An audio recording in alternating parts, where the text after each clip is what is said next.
name is Stephanie.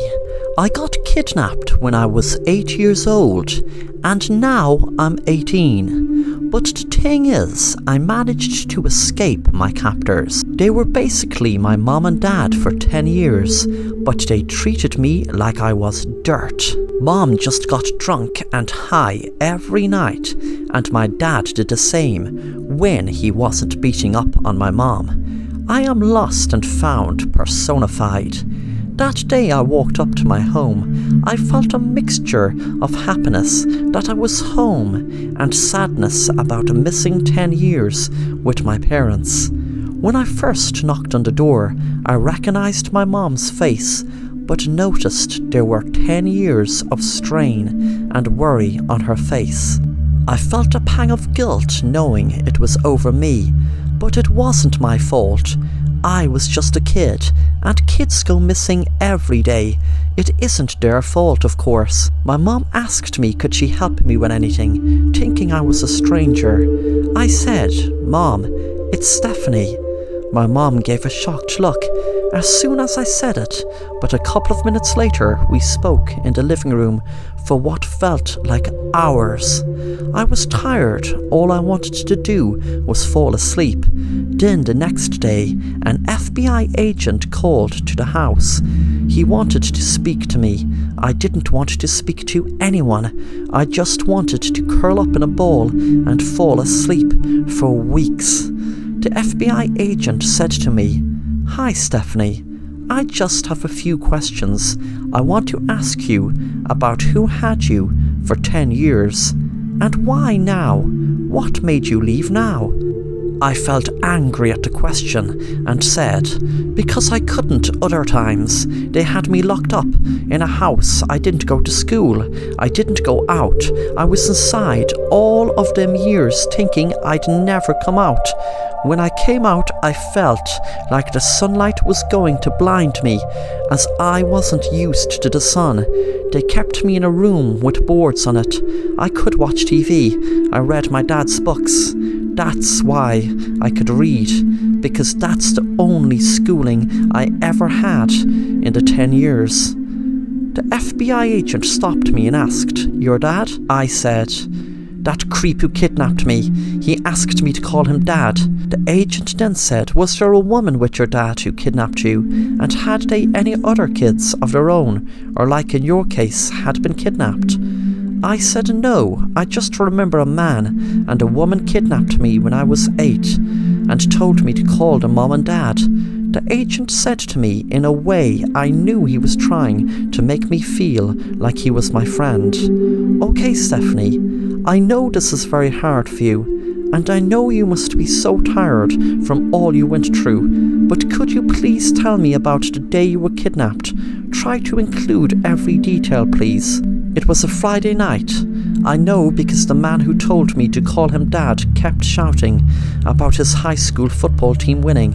Before you ask me their name, I forget, but I just know that it was a Friday night lights and all. I was coming home from my friend Lucy's house. It was about 5 p.m, and a man pulled up in a car and told me that my mom, my real mom, asked him to pick me up.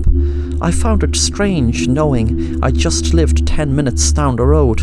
I spent what seemed like hours telling the agent what happened and the description of the people that asked me to call them Mom and Dad. A week passed and I was settling into my old home. My parents were so happy to have me home. My mom told me that she spent years and years looking for me and put up missing posters all over town. I felt it strange after a few days that neither was asking for a DNA test. I was hoping they wouldn't, but I still felt surprised. It usually took just a few weeks, in some cases only a few days. I had to up and leave from pretending to be a family's long lost daughter, and then up and leaving before that damn DNA test ruined it. That day I left, there was no man that asked me to call me Dad. When I was 8, I just had enough of the teachers and social workers trying to tell me I was crazy for attacking the damn kids in school. They were so annoying anyway. They made me so angry I bit them. It was when I ran away and did what I did I could really express my emotions, but no one would accept them. It's not that I was able to stay around any family long enough for them to even notice my odd behaviour. I used to check out social media pages and missing children sites and get all the information I needed to pretend to some grieving parents I was their long lost daughter. If only they didn't bother with that damn DNA test, then I wouldn't have had to run away. I would have given them hope, and hope is good, right? There's nothing wrong with hope. But one night I was down in the woods, and there was this guy I was making out with. It was a perfect chance for me to indulge in my favourite pastime, so I bit him in his neck and tasted his blood. As I was sucking his blood, I could see the new man I chose to pretend was my dad standing in front of me. He wasn't shocked, he just stared right at me. I was wondering, what the hell is he not shocked at me biting into a guy's neck and sucking his blood? Then he said, "You should really hide your diary better. I read all about what you do to poor families pretending you're their daughter. But I have some good news for you. You think you're lying to us, but of all the odds you chose us. You did. And Stephanie, you thought you were lying to us, like all those other parents. But Stephanie, you're not lying. This time I am so happy to tell you, you are my daughter. You're home, Stephanie.